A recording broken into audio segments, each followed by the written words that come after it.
Welcome back to the Burma Campaign virtual tour with Dr. Rob Lyman, session 2.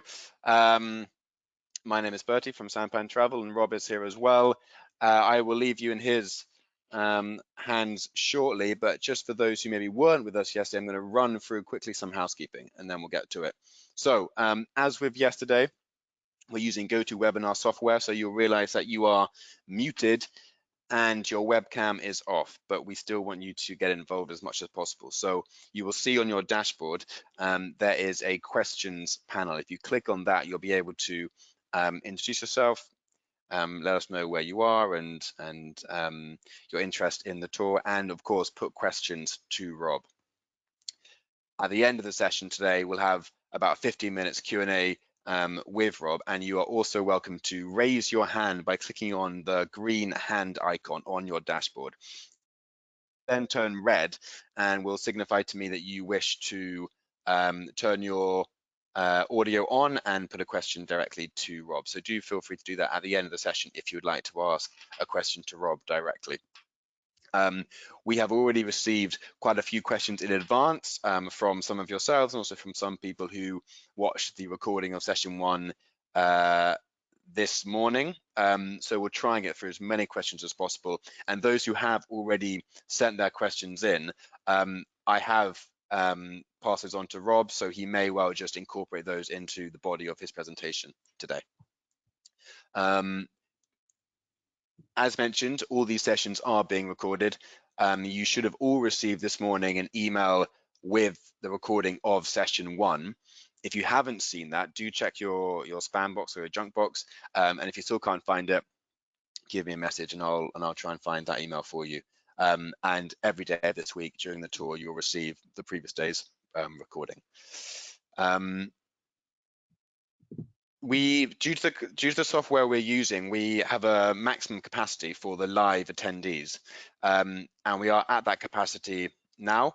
But if you have any friends or colleagues or family members that wish to only watch the recordings and are happy not to have the opportunity to join us live, we can facilitate that. So if people are keen to just watch the recordings, they can message me or one of my colleagues at Sampan Travel, and we can let them know how they can access those recordings without joining. Like with yesterday, if you have any technical issues and you get disconnected for a moment, then just go back to your emails and join the webinar the same way that you did this evening to get to where you are now. If me or Rob disappear at any moment, stay where you are and we'll come back as soon as possible. If the whole webinar goes down, we will likewise try and get it back up and running as soon as possible. So just follow through those links on your emails, and we'll try and continue from where we left off. You will notice today that on your dashboard, you have the handout section. If you click on that, you will see 5 handouts there. One is the itinerary for the day, for day 2, and the other 4 are 4 maps that Rob will be using in his presentation. So you can click on any of those maps and you'll be able to access those at any part during the tour. So to have a closer look at the topography of what Rob is talking about. For those of you watching the recording, I will send those maps with the morning email so you can also view those. Also today, Rob will be using a sort of spotlight on his screen to help identify the parts of the map that he's talking about, so you can get a good idea of the movements of the troops. And I think that's it. Rob left us yesterday on a cliffhanger of sorts with the crisis at the Satan Bridge and the Japanese rushing towards Rangoon and the Allies heading towards the Indian border. So I'm going to pass over to Rob to pick up the story where he left off. Over to you, Rob. Well, thank you, Bertie, and thank you everyone for coming back. That's clearly positive feedback, I think, so that's very good news. I hope that you're all suitably dressed, and although I can't see you, I all expect you to be wearing a hat. I also hope you've got your sun cream and your jungle formula and some water, because it's very hot out there. We're traveling around Burma in the heat of the the day. It does get up to 35, 36 degrees, and it's rather uncomfortable. Although nowadays, of course, we're traveling around in an air-conditioned bus, which is very good. Okay, so just a little recap on where we are. As Bertie said, we finished last night with the Satang Bridge. Today, we're going to talk about the battle for Upper Burma and the retreat to India. We're going to concentrate really on the earlier phase of operations from March and essentially in March and April, before we say goodbye to the Burma army as they cross the Chindwin into India in May. But in terms of a recap, the situation in March 1942, and this is where we're going to just test my little red dot. Can you see that everywhere? Can you see the dot on the screen? Little red dot sitting down the bottom right-hand side. So, I can see it, Rob. I think that's good. Brilliant. So the essential journey we saw yesterday was the Japanese 55th Division coming in here from the 20th of January, moving across to Mulmind, our 24-hour battle, and then pushing the British and Indians back up through Kazaik and Taban to Bilin, to effectively the Bilin defense line. That was bypassed division who are coming in here in the north, bypassing the retreating 17th Division at Chateau, and on the very early morning of the 23rd of February, the mishap of the premature blowing of the bridge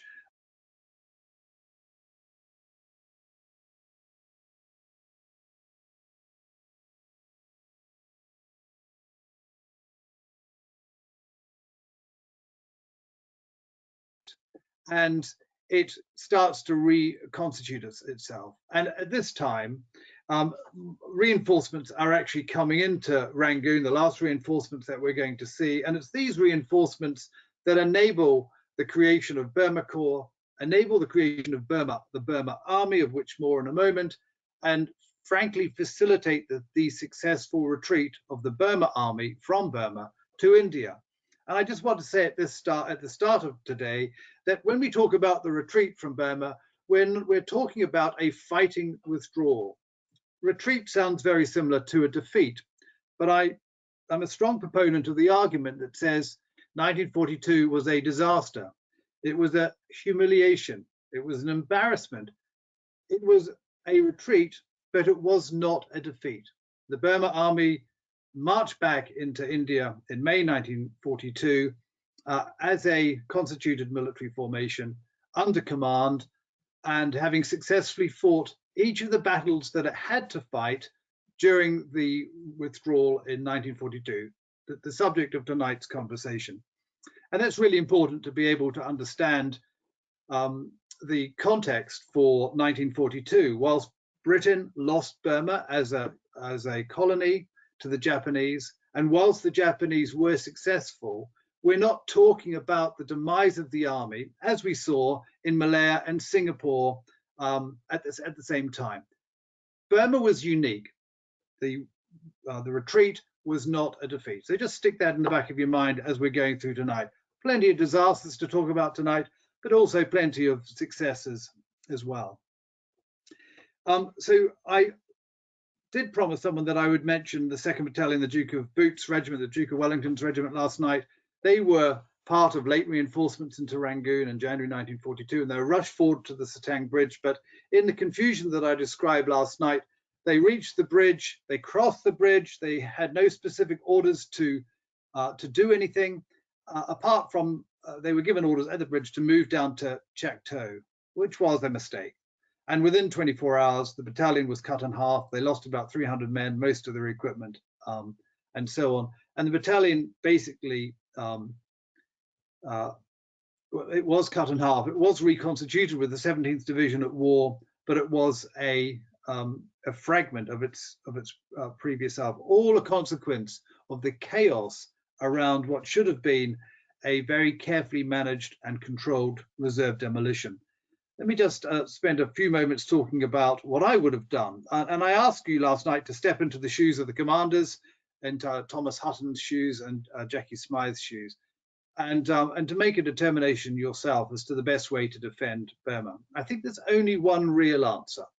And that one real answer depends on that fundamental caveat as to whether you've got the right troops to defend and to populate your strategy. There's absolutely no point having a military strategy if you don't have the capability, the resources, the military resources to enable you to be able to carry that out.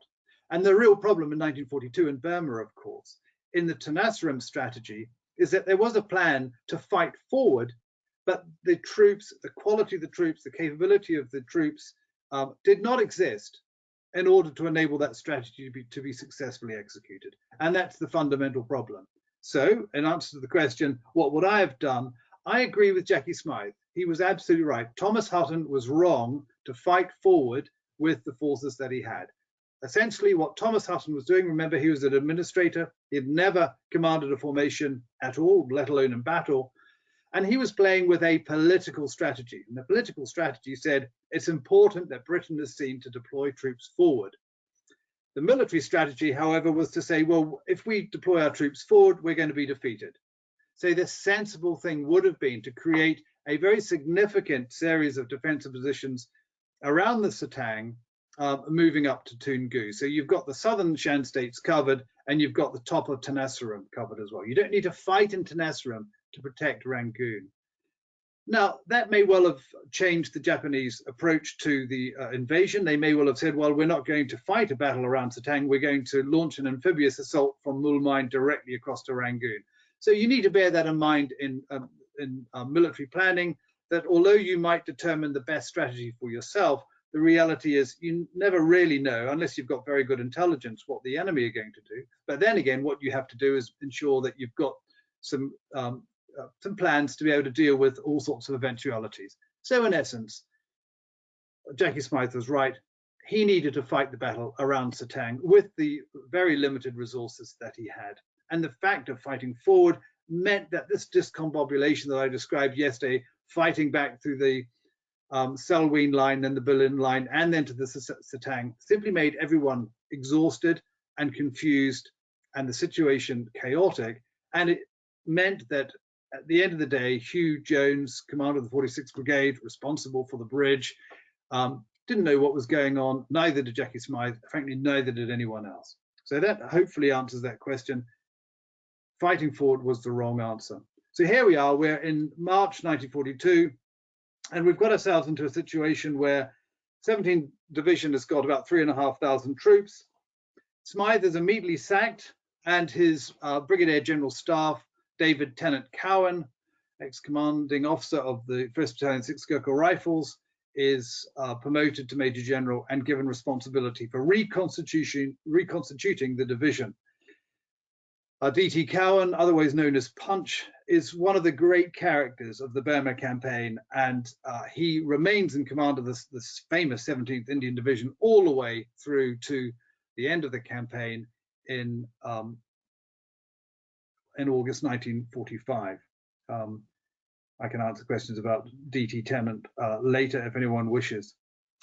Whilst all this forward fighting's going on, Wavell, Commander-in-Chief India, asks Churchill for a man to come out to act as the savior for the Burma army, and General Harold Alexander is sent out. He arrives after visiting Wavell in Calcutta, at Barrackpore. He arrives at Magway on the Irrawaddy on the 4th of March and makes his way immediately to Rangoon. When he's in Calcutta, Wavell insists that he retains Rangoon. There is no rationale, according to Wavell, for the withdrawal of troops from Rangoon. Rangoon must be held to the end. It's the strategic linchpin of the British defense of Burma, and without Rangoon, there's not much reason for holding Burma. So Alexander arrives with this firmly imprinted in his mind. When he gets to Rangoon, of course, he is faced with a very, very different situation. Both Hutton and Dorman Smith, the governor, who I've got a lot of time for actually, had agreed on about the 20th of February that Rangoon wasn't worth keeping, that if as soon as the Japanese had moved around to the north of the Setang and were coming through war, they would be dropping down onto Rangoon from the north. The effect of that would be would mean that the only two routes for a British withdrawal, there are only three options. One was to fight it out in Rangoon and defeat the Japanese who were coming in on the city from the north. The second option was to try and withdraw north itself, either up the Irrawaddy or across to the Setang towards Mandalay, or the third option was to try to get out by the Gulf of Martaban. By March 1942, of course, end of February, early March 1942, the latter option, the third option, had disappeared. There was no shipping coming in. The Japanese had complete air superiority. So Rangoon either had to be fought for, or the British had to withdraw. But certainly in the last week of February 1942, Rangoon had become a ghost town. From the point at which the Japanese had bombed the city on the 23rd and 25th of December, large numbers of workers, many of them Indian workers, had fled the city. It had become a ghost town. Lots and lots of extraordinary stories about the collapse of civil society in Rangoon. And by the 28th of February, Dorman Smith had left, and Hutton had essentially advised Wavell that a withdrawal was required. So that's the context for Alexander's arrival on the 4th, and he orders the defense of Rangoon. Hutton starts what ends up being several weeks of arguing with Alexander. Hutton believes that this strategy is a very stupid one. And in the days that follow, Alexander comes to see the sense of the argument. And by the skin of their teeth, they manage to escape from Rangoon. Alexander is eventually persuaded by Hutton that there is no point in trying to defend Rangoon with the 15th and 55th and 33rd Japanese divisions bearing down on them from the north and from the east, and decides on the 7th of March to evacuate. 2 weeks later than he should have done, but evacuate they did. They were nearly caught at Tokchan, which is the site of the current Commonwealth War Graves Memorial outside Rangoon, by the 33rd Division, who crossed the road and put a block on the road. The General Officer commanding of the 33rd Division's instructions were to cross the road and drop down on Rangoon from the north along the route of the railway, and he did so. He followed his orders to the letter without realizing that actually the road that he had blocked at Tokchan held several hundred vehicles, including the new army commander, General Alexander, and all of his staff. So with one fell blow, the 33rd Division could well have captured the entirety of the British command in Burma, and the war would have been over so far as the British in Burma were concerned. But the block was lifted and Alexander managed to escape. So there we are. That's the story from the 20th of January through to the 7th and 8th of March, and Alexander's very, very lucky escape from Rangoon. Now, I mentioned yesterday, I showed this slide of these characters, some of who constituted membership of the Burma Independence Army.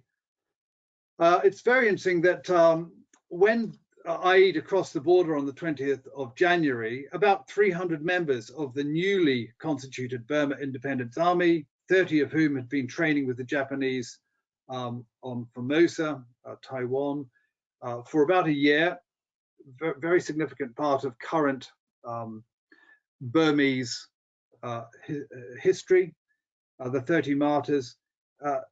These 300 men joined with the advancing Japanese troops. Their aim and their role was not necessarily to fight, although they did a little bit of fighting, but their aim was to whip up Burmese support for the Japanese cause. And they did it particularly well. By the time the campaign was over, there were probably the estimates of about 200,000 Burmese who were carrying out activities either directly and formally or indirectly and informally for the Japanese, which is quite an extraordinary number. certainly by the time Rangoon has reached, estimates are that about 50,000 Burmese were carrying out acts of sabotage or things that hindered the British war effort, which is quite an extraordinary number. Now, the British clearly, as we discussed yesterday, had friends in the hills, but they didn't have many friends in the plains, the Irrawaddy Delta, or central Burma. And in my view, this has to be seen as a dramatic failure of colonialism. It was quite different in India.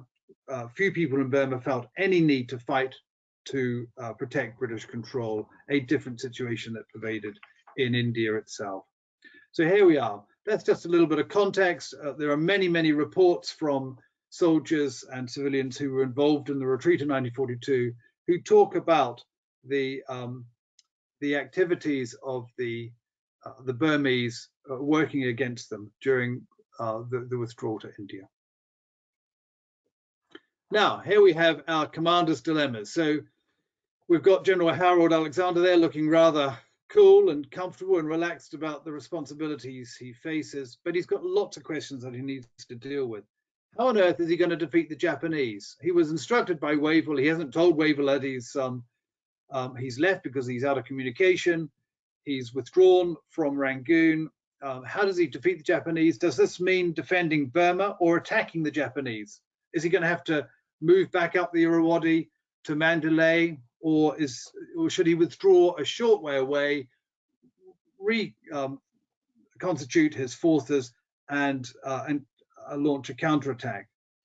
He doesn't know what the role is. He doesn't know whether it's going to whether he should be working to defend Burma or to defeat the Japanese. What's the best way of using the troops that I've got at my disposal? And do I know what the Japanese objectives are?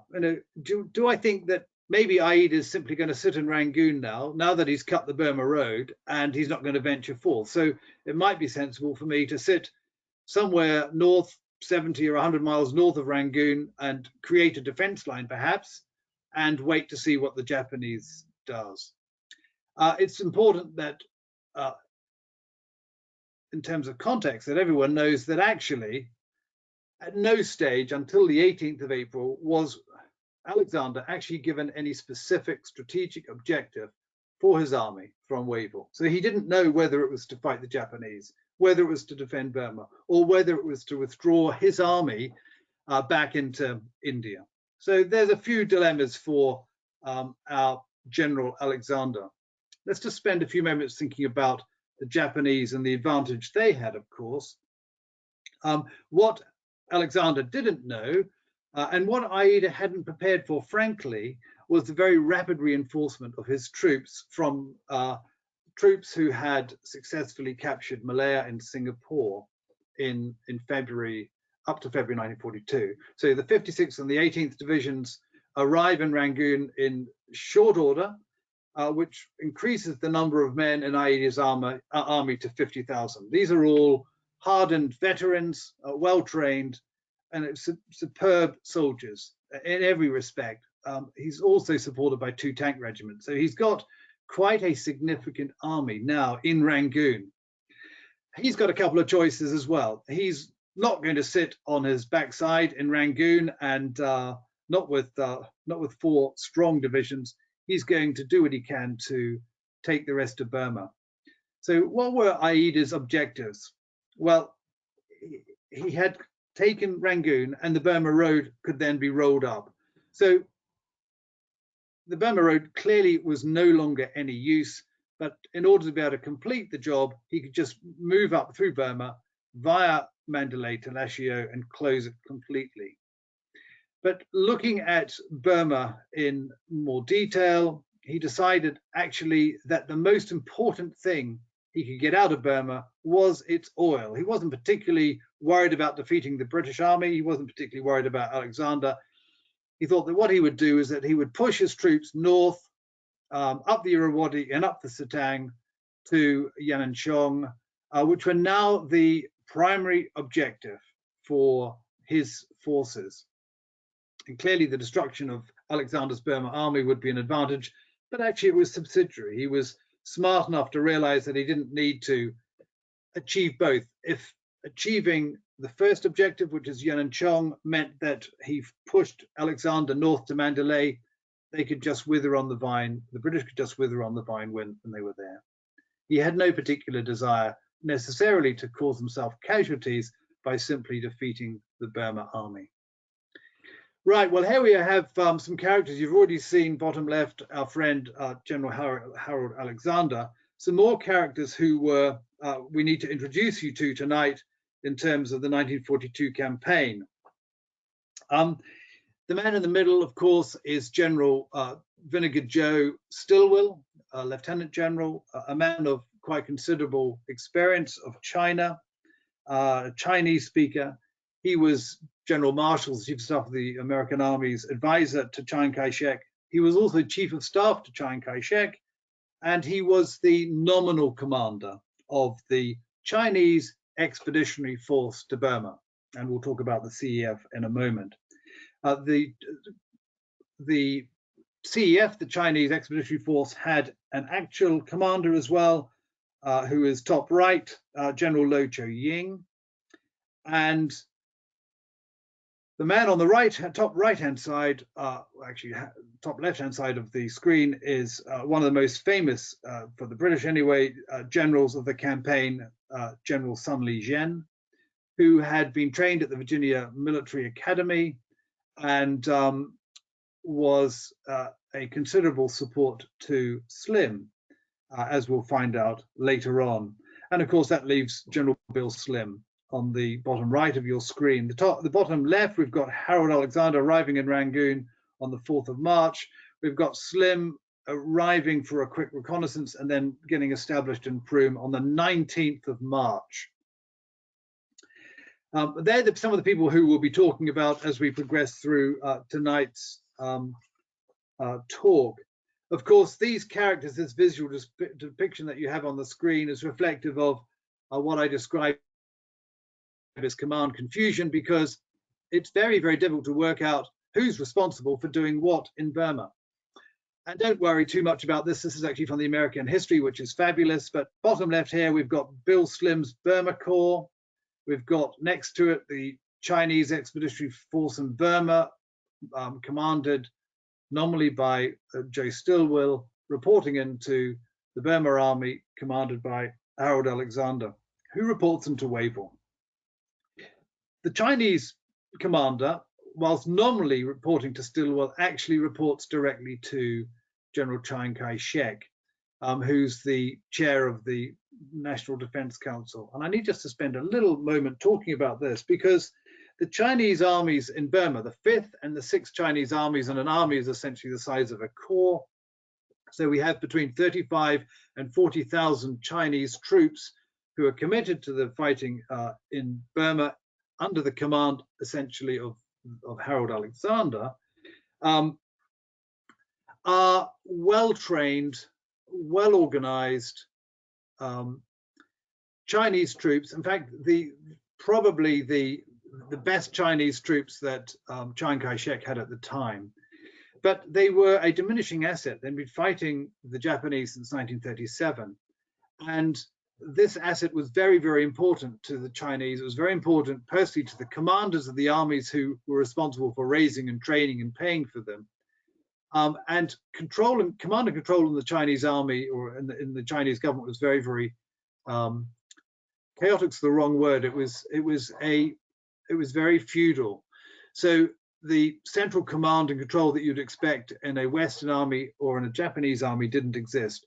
And operations were undertaken by consensus. So direct orders could be given by Stilwell, as he did on many occasions, to the army and divisional commanders, who decided that actually they didn't really want to do them because they thought it was wrong or not in their best interests. So that just gives you a feel for the confusion that was replete through 1942 as a consequence of this command structure. And just as a very quick point, what we have here is the product of countries coming together, United States, Britain, and China, in order to solve a strategic problem in Burma very quickly, without doing any thinking about it, without having any command conferences, without organizing a central command and control structure that makes sense. without working together, without understanding each other's logistic imperatives, without being able to communicate to each other, and so on. So you get a sense of this constructed chaos in Burma in 1942. It wasn't deliberate. Clearly, the Chinese and the British and the Americans wanted to make a success of it, but unless you prepare for it and plan for it, you know, things are going to be a muddle if they aren't organized. And we'll come back to some of those things in a moment. So what did Alexander actually have? What resources did Alexander have? Well, after the reconstitution of Burma, of the 17th Indian Division rather, and as a result of the very welcome reinforcements that came in February 1942, the reinforcements included the 63rd Indian Brigade and the 7th Armored Brigade, which had just come out of North Africa with its 115 very precious M3 Stuart tanks, a picture of which you can see on the screen. He had two parts to it. He had the Burma Corps under Bill Slim with about 13,000 men. The only properly trained and experienced men were really the men of the 7th Armored Brigade. Everyone else, as we saw yesterday, were willing but young and inexperienced. Of course, by the end of this campaign, those troops were demonstrating quite significant military prowess, and we'll talk about a little bit of that later on. And many of the engagements against the Japanese in 1942 were quite remarkably successful, in fact. But the only people with real battlefield experience were these guys here with their tanks in the 7th Armored Brigade. And then we had the Chinese Expeditionary Force. No one really knows the numbers, but it's about between 35 and 40,000 of the 5th and the 6th Chinese armies. Chinese soldiers, I've mentioned very briefly. When the Chinese were involved in the fighting, they fought very well, but they lacked headship and this command and control deficit, which I've already mentioned. So we had a terrible situation, and we'll reach this in a little while, where in the defense of Toungoo from about the 19th of March to the 30th of March, where on the left-hand side of the Allied flank, the Chinese were defending the town of Toungoo on the Sitang. The 200th Chinese division, which is effectively the size of a brigade, 3,500 to 4,000 men, were defending the town. Stilwell exhorted the divisional stroke brigade commanders of the other divisions in his order of battle to support the 200th division, but they all declined. And so we had a situation where a very, very good Chinese division was defending Toungoo, but the other Chinese divisions thought it wasn't in their interest to commit themselves to the fight. They were the only significant difference between these guys and the guys on the next slide. I call it cultural and linguistic dissonance. They couldn't talk to each other. Clearly, British soldiers, none of them were Chinese linguists. There are very few Chinese who could speak English. There was a fundamental problem in basic communication between the two. The great benefit of Sun, of course, Sun Li-jen, is that he had spent quite some time in the United States and was a very fine English speaker, but he was an exception. The primary dissonance between the two is that the Chinese lived off the land. They took food and stores, and where they went, either by purchase or by acquisition. And this particular process of logistics administration was described by one British soldier, as a policy of the locust. So effectively, wherever the Chinese armies went, they cleared up all the food from the surrounding areas and left the locals to starve. The British, of course, had a finely tuned logistical system, which in the circumstances of 1942 could be a particular problem, because as we discussed yesterday, it forced them to think about the ribbon of the road, the lines of communication which were central to supporting the British Army. So there was no single consistent approach to feeding and supporting the armies as they went through. There was also a considerable degree of strategic divergence. We won't spend any time on this. Is Chiang Kai-shek on the left with his wife and General Stilwell, and Wavell on the right-hand side. The relationship between the two didn't get off to a good start. In fact, long-standing Chinese hostility to Britain and vice versa didn't help in 1940 and 41 as the relationship started to develop under the potential threat from China. I think the fact that Chiang Kai-shek offered and gave the 5th and the 6th Chinese armies to Burma was quite a significant contribution by the Chinese in 1942. Unfortunately, the British didn't really see that. They treated Chiang Kai-shek quite dismissively, and this is really Wavell's fault. A really significant problem here. Wavell didn't see the political dimension to the need to combine forces with the Chinese, and the political dimension that he missed was that between China and America. America had quite a remarkable relationship with China in the late 1930s and early 1940s. Of course, we mentioned yesterday the Burma Road. The Lend-Lease Bill was an expression of American largesse towards China that reflected an emotional attachment to China that Britain didn't have and Wavell couldn't understand. So at all these levels and all these layers of relationships, 1942, whilst people like Chiang Kai-shek and Harold Alexander and so on, and the commanders under them did what they could to make the relationships work, they were broken at the start. Right, let's just move on and talk about the situation and the plans as they went through their various phases in 1942. I mentioned right at the start that Wavell didn't know what he should do. He didn't know what Aida was going to do with his, he thought 2 divisions, but actually in reality 4 divisions. So he decided that he would create a defense line, and it's shown on the map there. If I can go back to it, with that dotted line here. He decided that he'd form a defense line between Tharawadi and the Sitang River. Tharawadi is about 70 or 80 miles north of Rangoon, and this was designed to enable him to reconstitute his army, both Chinese and British. And what you have to do is you have to turn yourself around and look down on the map. So you're looking down towards Rangoon, and on the left-hand side on the Sitang, you've got the Chinese. On the right-hand side, you've got the British. And this is how Alexander conceived of his defense.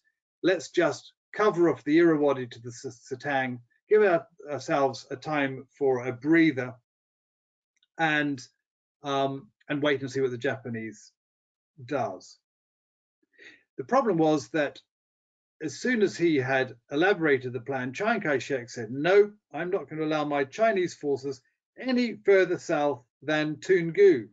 Well, Toungoo is quite significantly further up, and it forced Alexander to change. And we then have a situation where he was forced to withdraw his British troops on his right flank towards Prüm, whilst the Chinese 5th Army sat at Toungoo guarding the Sitang.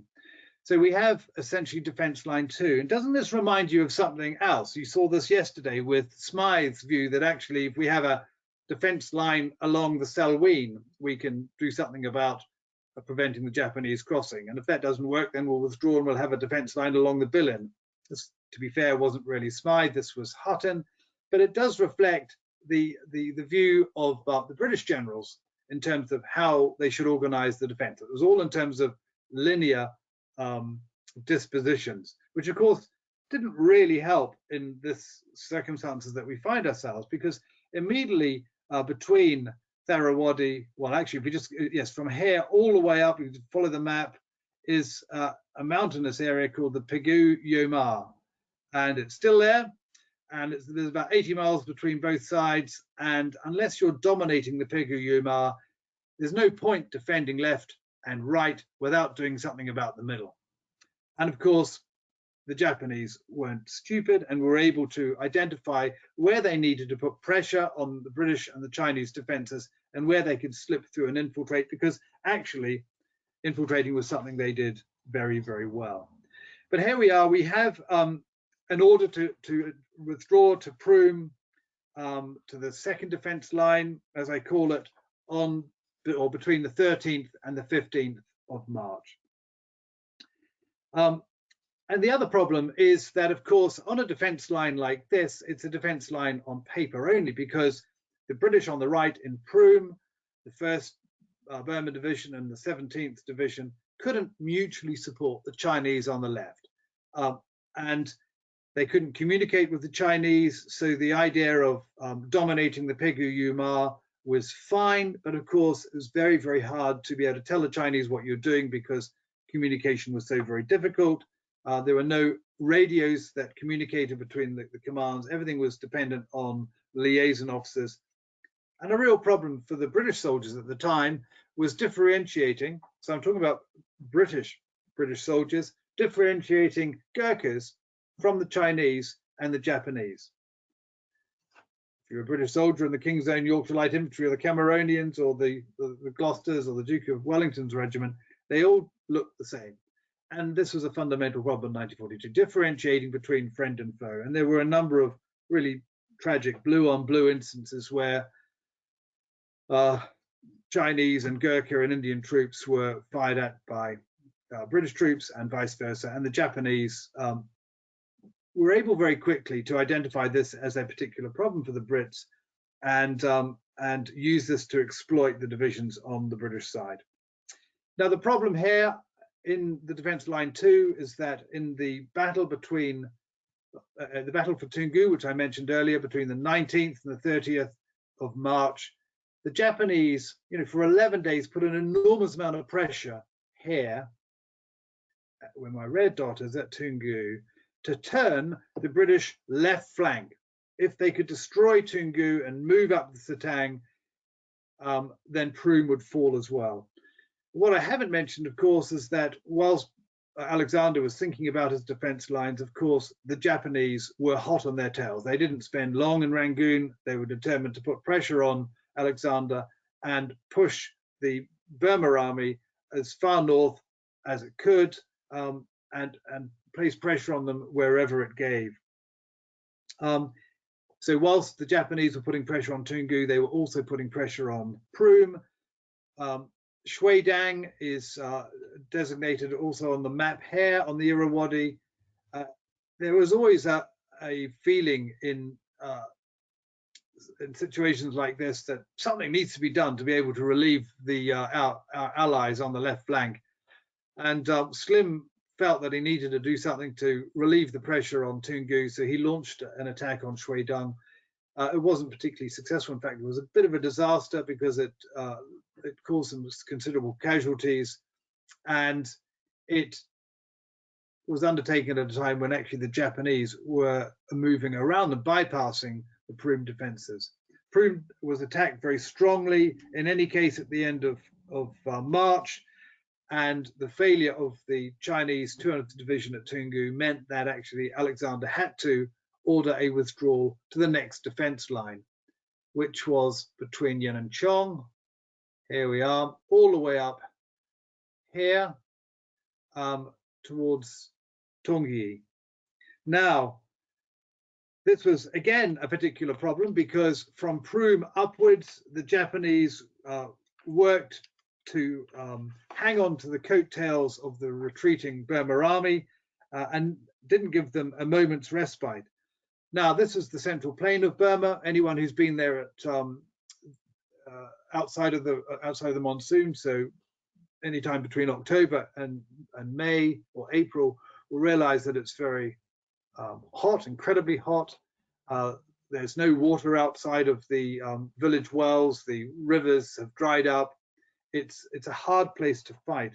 And so the Burma army withdrawal on left and right was undertaken in the context of quite considerable deprivation. All the while, the Japanese were moving up around the left, using the Irrawaddy, using boats massively and very, very successfully, marching hard as they had already demonstrated in the advance to Rangoon, and doing likewise up the Setang as well. Wherever the Chinese and the British had found themselves, they were countered by the Japanese.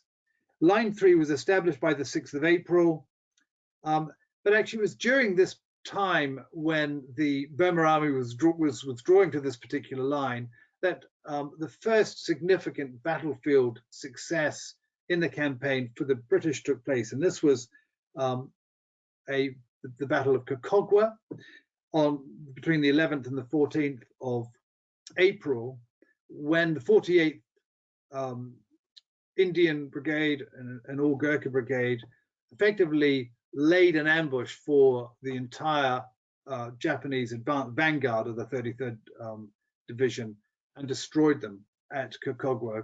It's quite significant battle and quite considerable Japanese casualties. And it was very interesting looking at this, and the commanders looking at this at the time realized actually that the Japanese had significant advantages. They had speed, surprise, they had training, they had the right equipment, they had integrated forces. They were able to deploy their artillery and armor and infantry and aircraft very well. These are all things that the British were still struggling to learn. And of course, the Japanese had air superiority as well. So there were no aircraft. The British had no aircraft at this time in the sky. And yet, man for man, the British, Indian, Gurkha, and Chinese troops repeatedly demonstrated that they were a match for the Chinese, and this was for the Japanese rather. And this was a very significant discovery for Slim and his commanders. There was a dangerous myth that had developed through Malaya and Singapore that the Japanese were Supermen. They could do things that no other armies could ever do, and this was largely an excuse for poor behavior. And not true at all. 1942 in Burma demonstrated actually that the Japanese could be beaten, and it showed the way in which they could be beaten. And it was something that the British put in their bank account for future reference. Now on the map there you can see Yenangyaung, very, very important site of oil extraction, had been for hundreds and hundreds of years. Fallen into British hands in 1885, and a monopoly provider, Burma Oil, had taken over production. And I've been struggling today. I have read somewhere, but I couldn't just put my hands on it. This was a very, very significant producer of oil. You'll remember from yesterday that oil was one of the reasons why the Japanese launched their invasion of Southeast Asia. Oil wasn't the reason why the Japanese wanted Burma, but since they were here, Yenangyaung was available, and they went for it. It was the right-hand point of the British defence line, and of course it was set up for a significant battle. And this was the first major battle that Slim fought in Burma. There are a number of other battles between Yenangyaung and the withdrawal over a month and a half later. We're not going to spend time on them tonight. We're just going to talk very briefly about Yenangyaung. So on the 16th of April, this was just before Annabelle's grandfather, who was to become General Sir Walter Walker, arrived to support Slim's staff. 16th of April, about 7,000 British troops, about 500 Japanese prisoners and civilians were encircled here at around Twingon, around the Pinchang and Twingon, and the Japanese used the 33rd Division, used the Irrawaddy very successfully to infiltrate through the town and to be able to bypass the exhausted British troops in the area. There was a gap between the 17th Division on the right-hand side and the 1st Burma Division in the middle, commanded by General Bruce Scott. By the way, Bruce Scott was also a 6th Gurkha officer, so Slim, Cowan, and Bruce Scott knew each other very well. In fact, in this painting, which I had made a few years ago with Osprey, there's Bruce Scott in the back. There's Brigadier Anstis here with the red dot of the 7th Armoured Brigade. There's Sunli Jen here, and there's Slim, looking a little bit thin, but they're planning the Battle of Yenangyaung. So the big problem that Slim had was he had the 1st Burma Division stuck in Yongchong. He had the 17th Division about 50 miles away. Japanese surrounded them. He needed to be able to relieve the 1st Burma Division and extract them from the situation in which they had found themselves. And to cut a very long story short, they were extracted by virtue of the bravery, commitment, and good tactical sense of Sun Li-jian's army. He had about 1,100 men in his. Eventually, he was only able to deploy one regiment, the 113th Regiment. But Sun Li-jian led the 113th Regiment into the battle, where he was able to help the relief of the 1st Burma Division with the support of the 7th Armored Brigade. And a very interesting aspect to this particular battle was that Slim, in order to be able to support Sun Li-jian, if Sun Li-jian was a British officer, he would have done this anyway, but it was helpful politically. He placed Brigadier Anstis's 7th Armored Brigade under the command of a Chinese general. Now, Brigadier Anstis is reportedly to have looked rather askance at this order, but being a good soldier, he did as he was told. And actually, the Chinese and the Armored Brigade got on fabulously. It's a famous story at the end of this battle where the men of one of the squadrons, B Squadron of the 2nd Royal Tank Regiment, part of the brigade, the Chinese soldiers had a whip around and collected some money for each of them in order to give the soldiers of B Squadron to RTR a thank you for the support that they had given the Chinese in the battle. The first time the Chinese 113th Regiment had ever been involved in a battle with tanks. A successful engagement. The 1st Burma Division with Bruce Scott was extracted from Yenangyaung, and the process began of withdrawal further north.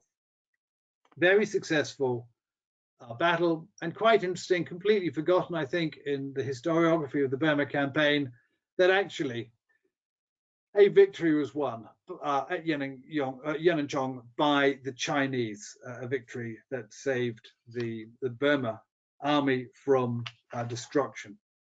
Well, we're running towards the end now, so we need to just to summarize the end. Effectively, the British and the Chinese withdrew to Mandalay, which they reached on the end of April, and the decision was made I'll just get the exact date. The decision was made to withdraw back to Burma. Now, this is very interesting, actually, because, as you know,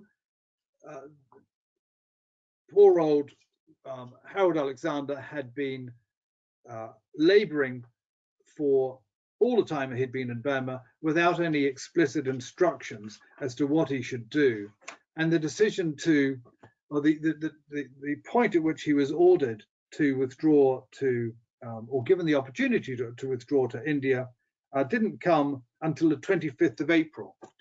So a considerable amount of time to work out what he needed to do. But the story, in essence, is that from the end of the Battle of Yenangyaung, from the 19th of April through to the end of April, the decision was made to withdraw the British to Imphal, and you can see the Chindwin here and Imphal here. The crossing, the major town over here is Temu on the Indian side, and this is the Irrawaddy going north to Michinar, and Mandalay is here, with the Japanese very closely on their tails. So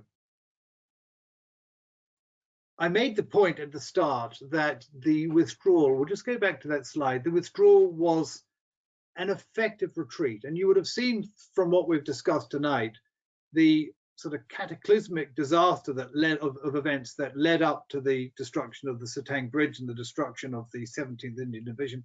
Actually, a month later, we had a situation where the Chinese and the British, although creaking at the seams for all the reasons I've explained, did a pretty good job of pulling back in combat, in an organized withdrawal through the defense lines that actually were entirely inappropriate, but did work as staging points for a process of moving north that actually served to save the Burma army. And you might say, well, it wasn't particularly significant. The Burma army wasn't very big. We're talking about 13 or 14,000 men, but actually it was a force in being. It was a significant force of British and Chinese soldiers. It reflected a relationship that was going to have very important ramifications in the years to come. It was commanded well. This was not a defeat. If the Burma army had been defeated at Mandalay and the men had gone into the bag, then we would have had a very, very different situation in 1943 and 44. The fact that the Burma army survived and was able to evacuate itself, fighting all the way, quite a significant fight here at Moniwa on the way back, and fighting all the way through to Kaliwa and the crossings of the Chinwin. The final crossing at Shwegwan, which I think a number of you on the call tonight have been to, this fighting was relentless, and the engagements went on right until the end. But the army nevertheless withdrew in good order, and it's quite successful and a quite important point to make. Whilst all this was going on, nevertheless, there was a very significant human catastrophe that we need to touch on very briefly as we're running out of time. And this is that when the Japanese arrived in January, and then they began bombing, of course, in Rangoon in the 23rd and 25th of December 1945. It triggered an exodus of the Indian diaspora in Burma back to India. There were about 600,000 Indians who followed the Raj wherever it went around the world. Wherever the empire was, you'll find Indian settlers, and they ranged from coolies and lower caste sweepers all the way up to chettars and money lenders and clerks and government officials. And they realized that without the British to protect them in Burma, their lives would be untenable. Relationships between Indians and Burmese was never very good. And of the 600,000 Indians domiciled in Burma, we think probably about 300,000 tried to make their way home. And no one's entirely sure about how many died en route. They did this all themselves off their own back. It's a terribly tragic story. The minimal numbers of dead probably sit at around 50,000. The maximum around 100,000. Probably somewhere in the middle is a reasonable number to guesstimate how many people lost their lives on the terrible exodus out of Burma, unloved by the Burmese and not supported or protected by the British. A terrible, terrible tragedy. One of the questions I've been given tonight is how successful and well organized was the British civilian evacuation? On the whole, it was very well organized. Felicity Goodall has written a very good book on the evacuation from Burma in 1942, where it's quite clear that there is a very stark difference between the provision made for white Anglo-Saxons and people in government employ and Indians. A lot for the former and virtually nothing for the latter. And that's part of the tragedy of this particular story. There are about 300,000 Chinese in Burma, and many of them left as well. But of course, they had a relatively easier route back to China.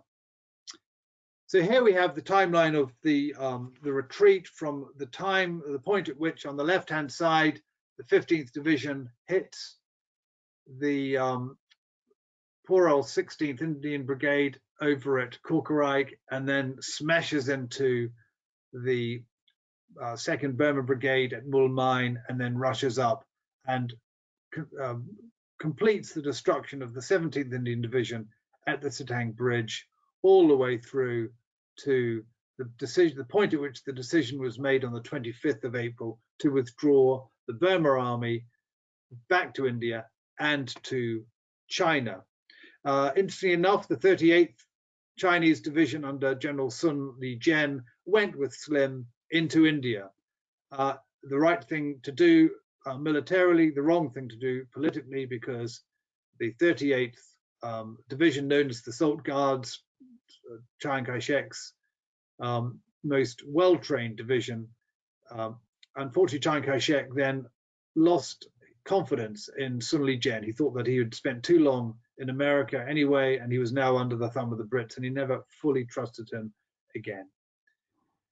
And we're reaching the end now. So in retrospect, it's simply a matter of repeating the point that I made at the start. Although, as Slim said, the Allies had been outmaneuvered, outfought, and outgeneraled, this was not a defeat. And it's something that needs to be stressed, because in the way in which I look at the Burma campaign of 1945 backwards, I can't see how 1943 and 44 could have been constructed without the success of the Burma army, without the success of Bill Slim being able to hold it together, without the lessons being learned in all those engagements with the Japanese, without the understanding of Japanese behavior and tactics that were taken back by the withdrawing Burma army in May 1942. So there we have the end. I'm just going to make 2 book recommendations in addition to the ones that I mentioned last night. Both of these are relatively available. They're not new, they've been around a while, but you can buy a look today and they're on the secondhand market. This is an excellent book by Rana Mitter. Rana is a fantastic academic at Oxford. He's written this book, China's War with Japan, which is one of the very few books that emphasizes that actually when the Chinese 5th and 6th Chinese armies were involved in Burma in 1942, they'd actually been fighting for 5 years. So we forget it. We think that, you know, the Japanese arrived in Burma in 1942 and that was our first engagement with the Chinese. It wasn't. This was actually something that had been going on for quite some time before. Another book which is slightly more difficult to get, but if you want to get into the detail of it, it's got a very good section on the Burma campaign 1942, is this book here, China's Bitter Victory, written in Chinese and translated a couple of years ago by a professor at New York University. These are the 2 additional books that, if you really want to get into a little bit more detail about 1942, about the Chinese in particular, then they're the ones that I would recommend. Right, I think that's probably it. Rob, thank you again. You've done a great job in getting through a lot of content in a short period of time. We don't have much time for questions, but I asked most of those that were put to us before the session. Some of the others we may try and get to in future sessions this week. Your sort of central point in today's presentation about this, how this should be regarded as a retreat and not a defeat, has reminded me of a line from Slim's Defeat into Victory, and I've got it actually on my desk. So if I may, I might just read it out. This is Slim describing his men walking over the border from Burma into India, and he writes, "All of them, British, Indian, and Gurkha, were gaunt and ragged as scarecrows. Yet as they trudged behind their surviving officers in groups pitifully small, they still carried their arms and kept their ranks. They were still recognizable as fighting units. They might look like scarecrows, but they looked like soldiers too." And I think that line hopefully tees us up nicely for tomorrow's session, where Rob will be taking us through the ventures into the Arakan and beyond. So thank you very much, Rob. And thank you all for joining us. Once again, we'll be back at 7 p.m. GMT, and this recording will be going out tomorrow morning. So thank you very much. Thank you, Rob, and we'll this time tomorrow. All the best, everyone. Thank you. See you later. Good night. Good night, everyone. Bye-bye.